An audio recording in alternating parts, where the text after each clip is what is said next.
Welcome to Inspire Campfire, a podcast where ordinary people tell their stories of extraordinary adventure. These are campfire stories meant to inspire the rest of us to light the fire within, get outside, follow our dreams, and return to tell our own stories. Ready?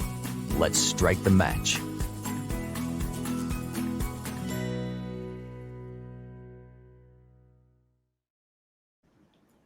Welcome. Well, today we're going to take the conversation in a slightly different direction. We're going to start our campfire conversation today talking about Silicon Valley, California, in the San Francisco Bay Area. It is the global center of high tech and innovation, venture capital, and its headquarters to many Fortune 500 companies and startup businesses. When most of us think of Silicon Valley, we think of companies like Facebook, Apple, Tesla, just to name a few. We think of big money and big risks. We think of expensive homes, fast cars, and huge incomes.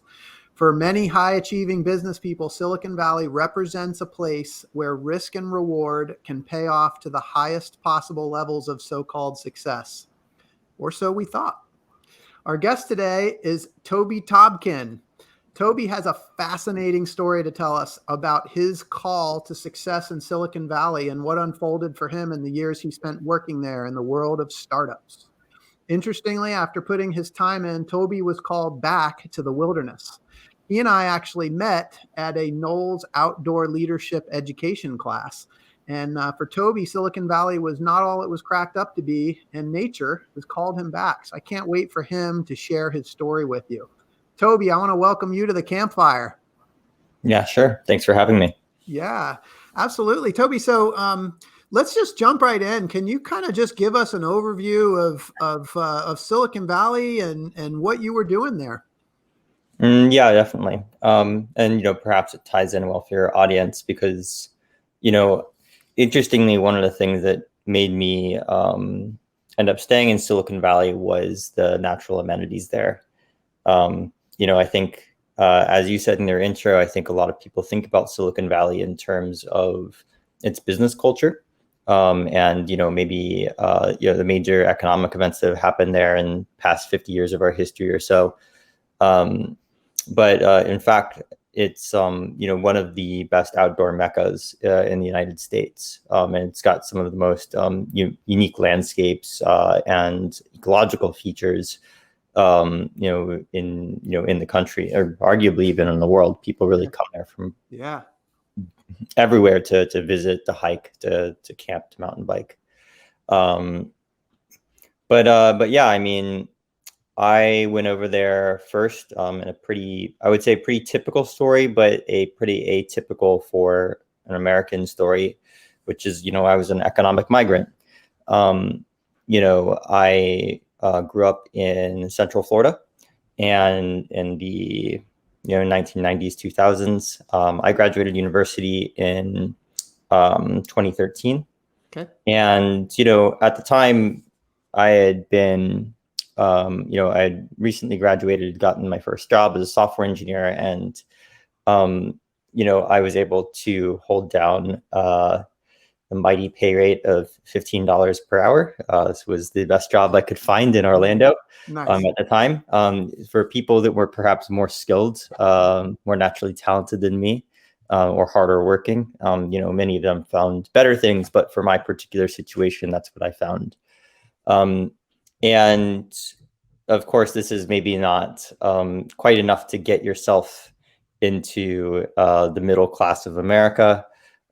So eventually an opportunity crossed my path. I was at my university in grad school, and a VP from a network engineering company, called a Swedish network engineering company named Ericsson, came by and said, "Hey, we looked at your project, and you're working on exactly the type of stuff that we need done over here. Would you like to come over and work in the Valley for?"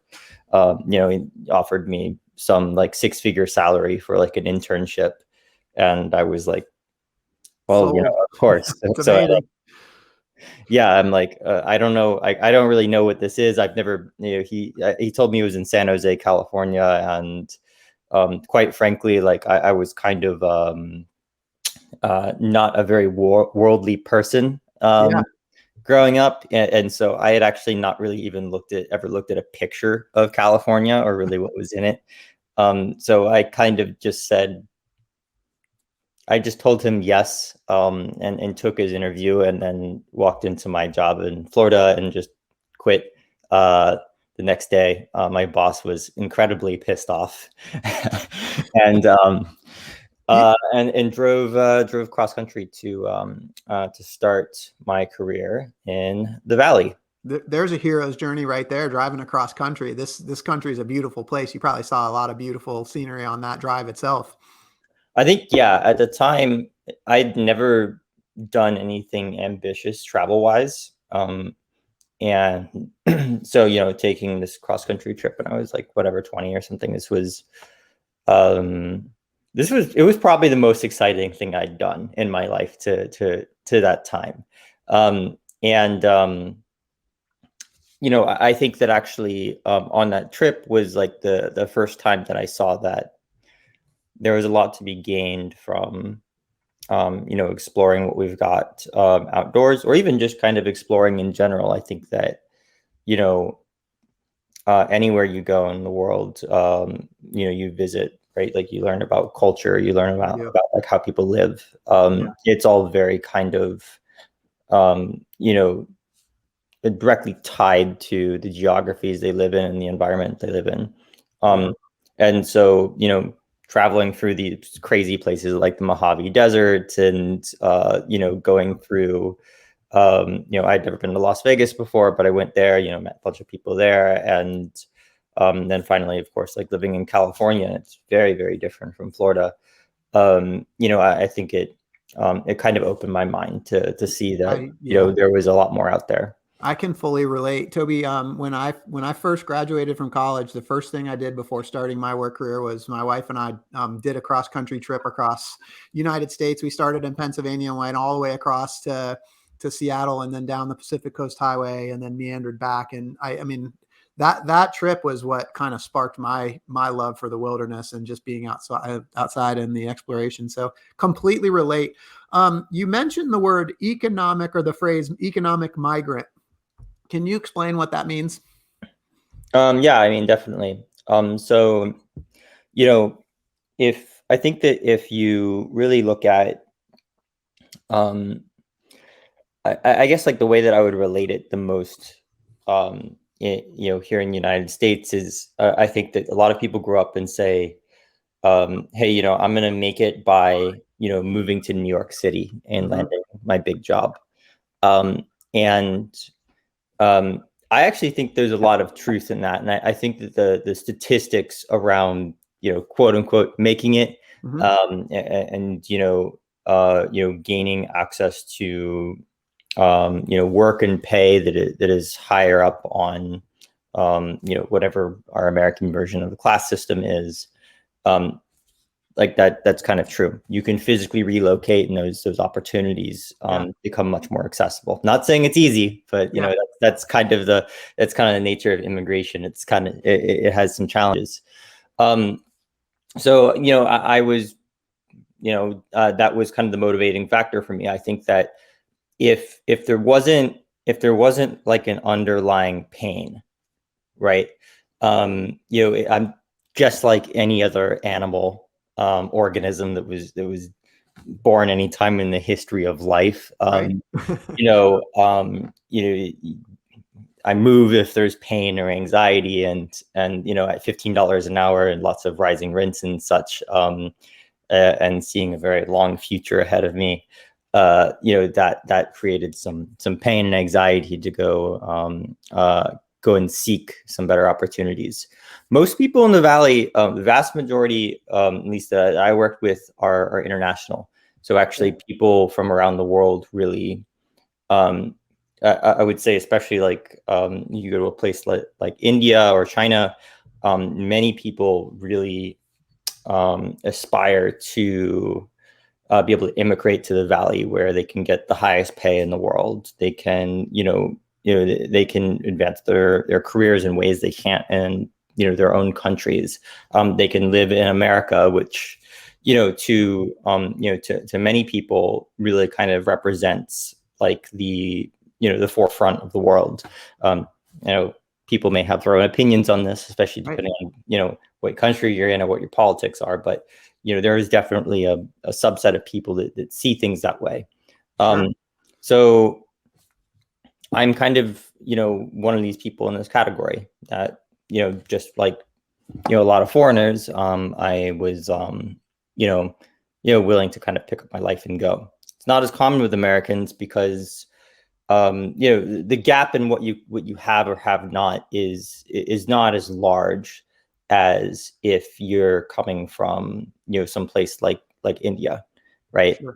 Where if you are, at least at the time that, I moved to Silicon Valley, if you are an extremely good software engineer, absolutely brilliant, everybody wants you, you can go and make a really great living wage of $10,000 or $15,000 per year.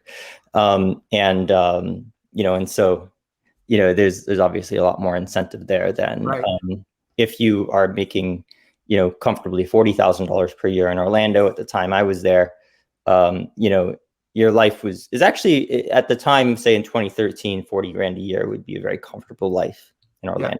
And not anymore, but that was the case then.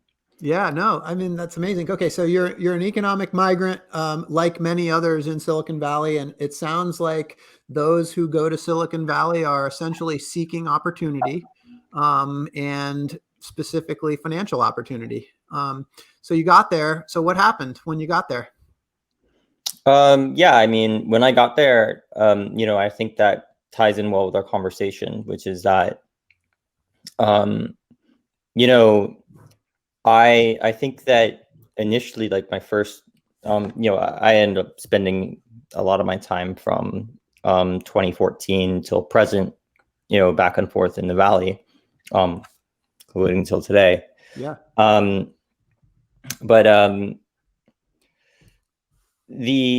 Interestingly, the thing that kind of kept me there wasn't the work. Like I actually kind of found life in the Valley to be and work in the Valley to be a bit dull at first. I didn't really have access to maybe like the most exciting jobs in the Valley because I mean they were better than the jobs I had in Florida, but I'm not like I wasn't like one of the highest achievers, like top of the pile type resumes out there for software engineers.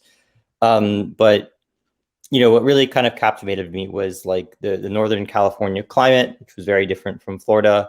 Mountains were really exciting to me. Like I grew up in Florida, and until the day I set foot I wouldn't say until I set foot in Silicon Valley, but until I took a road trip across the US, I'd never seen a mountain before. This was just much more fun terrain to play on. I'd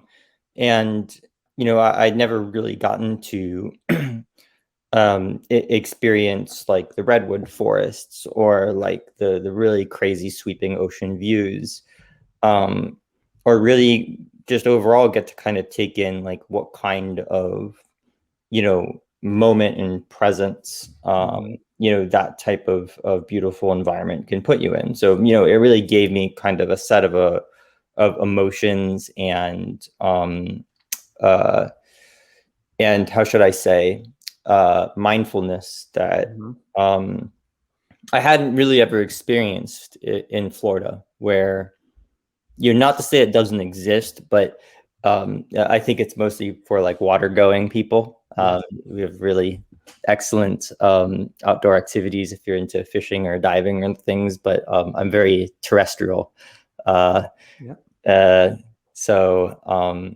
I hadn't experienced too much of that. But yeah, I mean, it's really great, and I think it's one of the things that people overlook. Even people that most people I knew that lived in the Valley 5-10 years, they really most of them had not really even explored kind of like the most even popular things in terms of outdoor activities in the city itself. The popular day hikes, some of the really world-class redwood forests that are just literally in the metro area, like that you don't have to leave the city, they're just there. They just never been. Because it's actually not what's on the mind of the people in Silicon Valley. Like most people in the Valley are not outdoors enthusiasts. Right. So it's just a function of basically working too much and not kind of paying attention to what's going on around in terms of the landscape. Well, I think a few things actually kind of layer on top. So actually a major factor that I never really thought of before is that, having very well preserved land for the public to use is it is a privilege, and in a lot of ways oftentimes a rare privilege for societies to have. And I think a lot of people, or I should say most people that I worked with were immigrants from India. And I definitely don't want to speak on behalf of all of India, but I have worked in India, and I had been there, and I worked there in the 2010s, and the concept of having the level of access to high quality, outdoor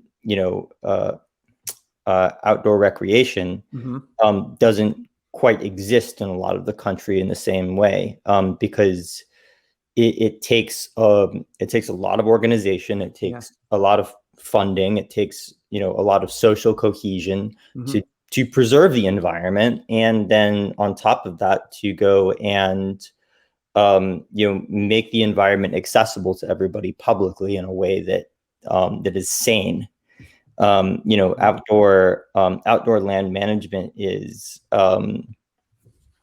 quite frankly, it's preciously rare to get right. So what I'm hearing you say is we are incredibly fortunate in the United States to have the resources that we have to be able to get outside. Yeah.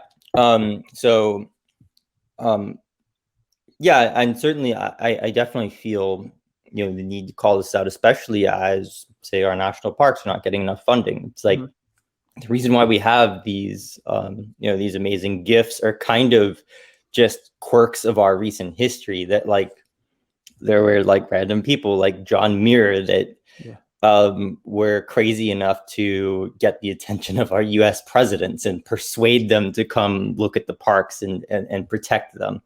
I think that even if you just compare the histories of the US East Coast versus the West Coast, that history went very different ways, right? Much more was preserved in the West Coast than in the East. And if you live in the Western United States, you have far more access to outdoorsmanship than you do if you're anywhere in the East. Just painting in broad strokes here. I know I know that different states have have different levels of access, but it is rather historically interesting that things landed the way they did in the United States in terms of access. Yeah, we're really lucky. The national park system here is just amazing. It's one of my family's kind of loose goals to try to hit all of them. We've hit a number of them. We've got a long way to go, but I mean, each one is so unique. But let's go back to Silicon Valley. So can you talk a little bit about work life there? What was that? How was that? I think it's a really interesting topic to ask right now because, for the first time in my life, and I would say actually this is the most dramatic change that's happened anytime in Silicon Valley's post-World War II history, is that, what work life was like then and what it is now is completely different. I think that and I think my experience really does reflect a lot of engineers who choose to stay very attached to the Valley, which is that there is simply no place that will be as culturally cohesive for accomplishing high-end engineering tasks than Silicon Valley. I would say like essentially pre-COVID, this was for the most part the best place in the world to to go and do something productive in the world of either software or artificial intelligence. Hardware has long been shipped off to Shenzhen, China, and that's a whole other set of issues. And Yep. It's quite a touchy subject, I know. But as far as software and artificial intelligence goes, like Silicon Valley is a place you can show up. Any coffee shop you go to, somebody is going to be working on something technical. And you could literally talk to any random person on the street and find a solution to the problem you can't solve. Like, why can't I get access to, some special front end framework that, will allow me to build better software than is on the market today? Or find some kind of artificial intelligence expert that can, help you figure out why your implementation of a recent academic paper doesn't work. There's no other place in the country where you can walk outside and find people with that kind of expertise that, is really only like somewhere between like 0 and 2 steps removed from original research and innovation. Yeah. And I would even say that, a lot of times even the industrial activities people are partaking in Silicon Valley are indeed original research. I think that one very obvious example right now is Tesla, right? Like, I think a lot of things that have occurred, in the past 10 years with Tesla have been kind of world first. Like they kickstarted, say the electric car industry. Like, I mean, China's ahead of us now in the electric car industry, but the fact is it started here, it catalyzed here, and it was, essentially because like people in the Valley have the hubris to say that, hey, we've done all this research, like why can't we just apply it and make it real? Like if we just inject enough money, why won't it work? Right. And like this is kind of like this is the famed arrogance of Silicon Valley, for better or for worse. In this case, I think better, but I would give merit to both sides. I keep going back for that, but I think that I think that COVID really changed a lot. Now that I'm actually currently back on the job market, I took a year sabbatical, and I'm looking for a new software engineering job. And interestingly, if I want to experience an in-person culture, right, like I want to be around, like physically be around other people that are ambitious software engineers, ambitious researchers. The two places today are actually Austin and New York City. And this New York City certainly started to have a much more booming tech ecosystem as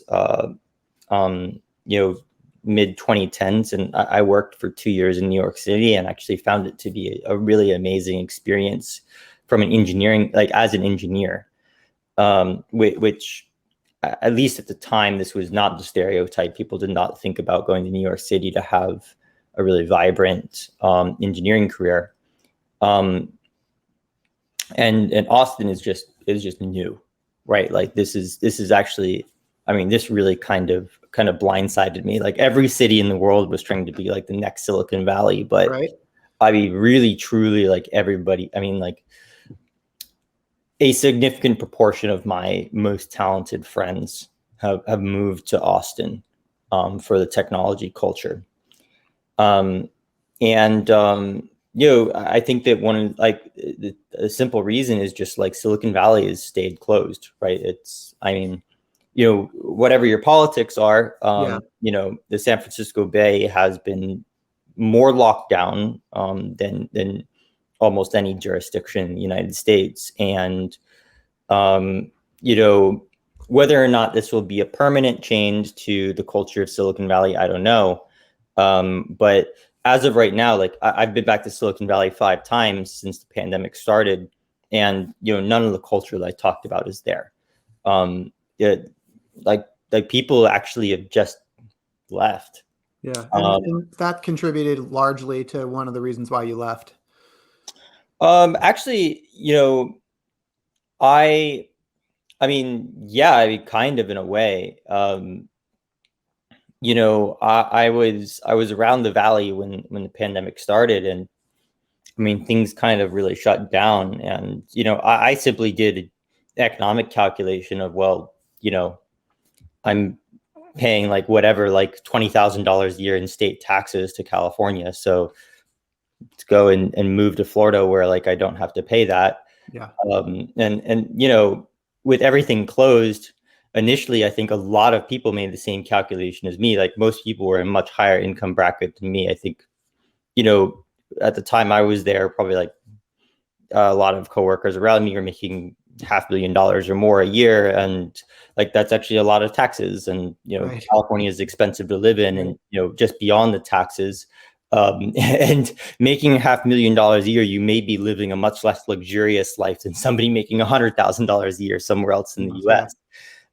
So you know, people do really act on finances in terms of big life decisions, and I think what happened is, out of folks I knew, they kind of moved temporarily because they were like, well, this pandemic thing's going to take 6 months or a year. Right. And I'm a software person, so you know, I helped build the internet, so why can't I use it? Just go work. Yeah. And but I mean, the fact is that you know, lockdowns are still there, and so you know, I think it's becoming a more permanent transition culture to Austin and New York City, especially. I think as every day goes by. No, it makes sense. Yeah, It makes sense. I mean, and you know, the COVID piece aside, frankly, the description that you gave, I mean, it sounds like a pretty cool, pretty vibrant place. A lot of really smart people, a lot of great interaction and synergy. I got to ask though, like, is there a dark side? a dark side of the valley. I mean, yeah, definitely. You know, I think that it's very. This is, you know, a topic near and dear to me because you know, I think initially I did want to kind of stake out my life in Silicon Valley and just kind of stay there. But you know, there are things that prevented me from doing that, right? Like no matter how much I wanted to. So, you know, for me, like I had a modestly, you know, successful first 5 years of my career. I ended up working at Google. I worked on a strategy team of theirs, and you know, for me, a normal life long term in the valley was kind of out of reach. Yeah, and you know, this is again working for probably, it must be like Google must be like the highest pay large company in the United States, maybe the world. Yeah. And this was out of access for me. So, you know, I think that largely the problems fall into a few buckets that I think scare people like me off. Like the top one by far is housing shortage. So there's simply not a large enough supply of housing in California. It's, I think, a little bit Byzantine to try to, you know, inspect all the reasons why this is. But, you know, we'll say that obviously this is an artificial shortage because we've been building houses for years and we know how to do it. So there's some kind of societal factor keeping us from building housing, not necessarily like a lack of lumber or something. So a second large issue is, you know, it's environmental. So California I think that California has kind of suffered on two fronts here. One is that they are, first of all, one of the most susceptible states to environmental change, and there's a lot of environmental change happening in the world that, I mean, California itself did not cause, but they are nonetheless the recipients of. Right. And I do really, feel for the state for this. On the flip side, there are also environmental issues that are domestic to the state, for which there have not really been any real response to. So I would particularly call out, freshwater usage. So, the state continues to have more and more dire droughts each year, and there's not really been a long-term proposal advanced by either the federal or state government yet. I'm not a government expert, so I don't want to kind of put blame on whose fault this is necessarily, but what I will say is that there hasn't been a plan implemented yet, right? Inevitably, I think it must eventually happen, because this problem will get more dire over time. And also forest fires, right? So forest fires, this is another thing that is kind of manageable. But I mean, I remember there could be 10 plus days a year you're in the valley, and it's not safe to go outside your house because the air is too toxic. And that's, I think that was it's very kind of strange to simultaneously be in almost like one of the top 3 wealthiest places in the entire world, Right. and then oftentimes being confronted with some of the same environmental and health issues that you really see faced by countries that are much poorer, have much less governmental organization, much less developed. Maybe they're war torn, or have recently been or very recently been unimperialized. And that's actually kind of the type of state that I think a lot of Californians are experiencing their lives in, right? And I say that in a very kind of compassionate way, that many Californians are experiencing some of the pains of what I'm describing, and this is probably the single most pressing. I mean, these are probably the single most pressing issues in their lives. And so that, I think we also see in the data, right, that California's population is decreasing over time now, and people in particular are moving to states like Texas, that you have all sorts of other policies that maybe are very different ideologically from how Californians think or act. However, Texas is currently from a policy standpoint pro-population growth. Right. And so I think that a lot of people are finding some reprieve in this. Which, by the way, I mean, I'd like to kind of also not be totally negative about this. I think this is one of a really amazing advantage of our particular country, that we have different states that can operate in different ways. And if something is not working out for a particular person, I mean, it's not easy to move, but people in California, actually, they do have that option. You can move to a different jurisdiction that does things differently for a better life. Not easy. You've got to break into that housing market. You've got to go and make a new life. You've got to make new friends, get a new job. But we do have this really interesting system where that is available. And I also would say that, per this conversation, I've benefited a lot from as well. Well, and so that's a great question. I mean, I think it's stating the obvious. I know that while you were there, you were working really intense hours, and I'm sure that played a factor in taking a sabbatical, taking a year off, coming back this way. But, ultimately, you put your time in and you did decide to come back east. And interestingly enough, you and I meet at a wilderness first aid, wilderness first responder class. And so there was something about nature, something about the wild that called you back this way. I'm just curious about that.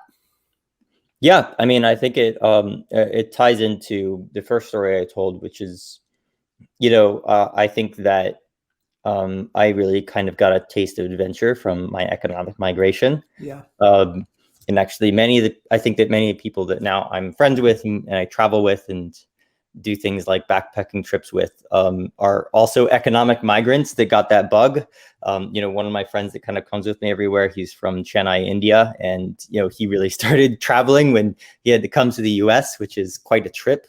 I have been to both places. I can tell you that India and the US are very, very different places. Yeah. Yeah, I mean, I think that kind of same itch to scratch, that there's always something new to experience. There's a new part of Yeah. the world to connect with. Toby, what is that? You said you called it a bug and you called it an itch to scratch. What is that? What is that bug? I mean, I think that as I'm just kind of like a lot of humans, like throughout history, we've always kind of had this itch to explore and to understand the nature of the world that we are born into. I think it's one of the most fundamental satisfactions you can get to explore and experience the world. And Well said. yeah, Well I mean, why not spend a substantial part of my life doing that? I think a lot of people feel the same way as me. I would totally agree. That are also travelers. Yeah, I mean, well said. It's a fundamental human thing to want to explore and get out in nature. You just said it. I mean, I think that's what it's all about. So I want to. So you've been to Silicon Valley. You've got the bug for nature. I want to ask you a question that I'm curious, like how these things tie together. Now that you've had that experience and you're kind of moving into the next phase of life, like how do you define success? I think that success really depends on the individual. Is what I've really learned, right? Like especially having, worked in a field where most people are from very different cultures than mine. I think that there's not a clean answer for all people. I think that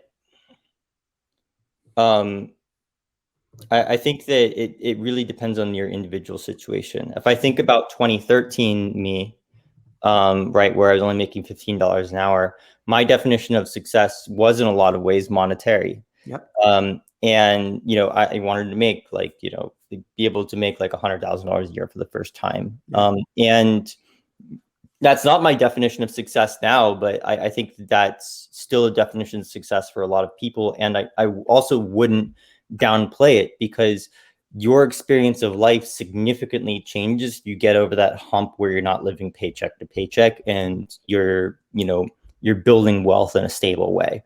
Like generally, like being able to achieve that, significant, like that's one of the most significant things that will change the direction of your life and any family that you have. Yeah. Because all of a sudden you can kind of, you can plan and act into the future with things like buying houses and paying for school and, taking a break from work if you need it to work on your mental health. Like there's all these kind of things that are unlocked that, are not privileges that you get by default in our society, for better or for worse. Yeah, right. no. I don't actually agree with, all things in that system.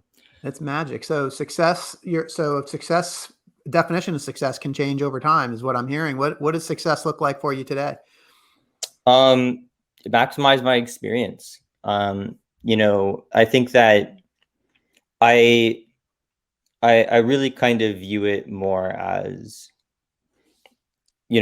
if I live the next 100 days of my life, what did I experience in those 100 days? And it was the best thing I could experience. So, I think that kind of comes down to a much more kind of balanced management of one's own, or at least my own portfolio of life. Like, so money is a factor now, Right. but it's not everything, right? It's kind of like a way to maximize one's experience in terms of like, monetarily is like, number one, like, earn as much as you can, but also number two,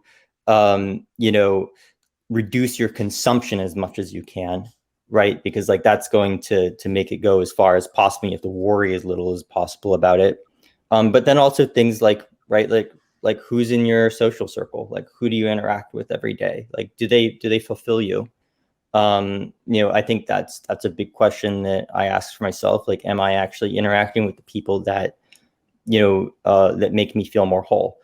Am I having experiences that, that make me feel, satisfied with, my experience of life, going outside, going on this backpacking trip I'm about to do tomorrow in, Appalachian Mountains. And, also satisfaction of, what was, what was my contribution to society? Like, for the people that I interacted with, did they also have their lives improved from, from interacting with me? Like, I think that, maybe purely by the fact that I'm just neurotypical in most ways, like, I do actually care that, other people get along well. And, a big part of even say like what I'm thinking about doing in my career next, much more weight is, I'm putting much more weight on, is the work I'm doing having a positive impact on people that are like me? Yeah. Right. Very broadly speaking, rather than, more emphasis on like, will this advance my career as much as possible? Or is this the most prestigious or best looking, job I can be doing? Yeah, it's a very evolved definition of success. I love it. I love how balanced it is. And I love how you use the word whole a couple of times. You talked about things that are meaningful that are going to make you feel whole. And I think that's a lot of what this is about. And, I can say for me personally, like part of the thing that I love about being in the wilderness is it makes me feel whole when I'm out there. So I feel like I could talk to you for hours. But I want to just kind of take an opportunity just to get a little bit of advice. If there are people that are listening that are kind of split between, that call for like financial achievement, financial success, but also, also feel that deeper calling for just wilderness experience and getting out in the woods and just, that kind of that feeling of wholeness that you just described. Like, what advice do you have for those people? I think that everybody's experience is, is unique. I think that if I were to project one of my experiences that I think is most likely to be the same as others, it would be that, being disciplined about trying something new at a regular cadence, right? Like trying a new activity or like trying to push a boundary, going. And for me, for instance, like pushing one of my boundaries was going from like a day hiker to being a backpacker, right? Like, I'm not an outdoorsy person. To begin with, this wasn't part of my upbringing. Finding different boundaries you can push that kind of make oneself a little bit nervous, but you're unsure of whether or not it will provide, some return. A lot of things you try, you will hate. I think that consistently doing this over time, eventually builds a very large repertoire of meaningful experiences that one can draw from. I would particularly cite a chapter of a book that describes this strategy in detail. There's a book out there called Algorithms to Live By. Nice. And in the, I believe it's first chapter, they've got a chapter called the Explore Exploit heuristic. And actually, this is, for instance, most famously the same type of heuristic that is used to achieve optimal happiness when, say, shopping for a New York City apartment, which notoriously have like 4-hour turnover rates on the market, Oh man. Yeah. right? So you oftentimes don't really even get a chance to check them out before renting them. But Explore Exploit describes that idea. It is broadly applicable in helping someone get an optimal outcome for happiness in a situation in which there's many kind of unknown, unexplored options to oneself. And with a little bit of discipline, you can get some kind of like long-term satisfaction. Yeah, I love it. Algorithms to live by. That's definitely going on my Amazon wish list. So just to wrap things up, a couple of fun, quick questions. So you've had a lot of experience, and I love your wisdom. And I know they're going to make a movie about you in Hollywood. And when they tell that story, I'm curious who the actor is going to be that's going to play you.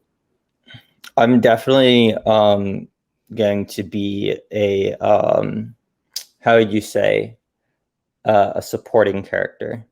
Okay. I think that I think that the figures that I think are most exciting, and I say this genuinely, as in like I'm not a person like trying to pursue something exciting in terms of or story worthy in terms of what I'm doing in my life. I'm trying to pursue like the best experience for myself. It's a very kind of personal experience. I think I would be a supporting character in some show, maybe one called Silicon Valley or something. Silicon Valley, a some show people called may have Silicon seen. Valley. Okay. I'm kind of, if you've watched that show Silicon Valley, like there's this kind of gang of characters that are very brainy and quirky in various ways, but they're very determined and kind of just push their own line through the economy of Silicon Valley and get to the very top. I would in that show, which would be the one I would be most likely to be in, I would definitely be the some supporting character along the third season or something that's like, wow, you like put in that much effort to achieve that. It's really cool, but not for me. In your backpack and heading out to the trail while everybody else is working, right? Yeah, it'd be something like that. I think that which is again, like, I would say that I don't knock that way of living. Like I think it's incredibly important that we have a productive economic outlet for the most ambitious people in our society, and I think that we all benefit from that. I think that there's the light, like the kind of more unspoken life of like being a bit more low key and being a productive and impactful and contributing member of that economy, but not necessarily being not necessarily like trying to be the superstar of the economy. Mm-hmm. I think that's maybe a less common story. It's not quite movie worthy, but it may make for a compelling blog post somewhere. Oh, there you go. Well, I would watch your movie, Toby, and you've inspired me today. I really appreciate it. And to everybody listening, I hope you've been inspired today as much as I have. I hope that Toby's story has encouraged you to listen to the voice inside that calls you to your adventure, because we want to hear your story next. And if you have a story to tell or you need a nudge to create one, I hope you'll please send me an email. And until next time, I want to encourage you to get outside. Thanks for listening. And Toby, thank you so much for being here. And I hope you have a blast on your backpacking trip this coming week. Oh, I think I definitely will. All right. Bye-bye now.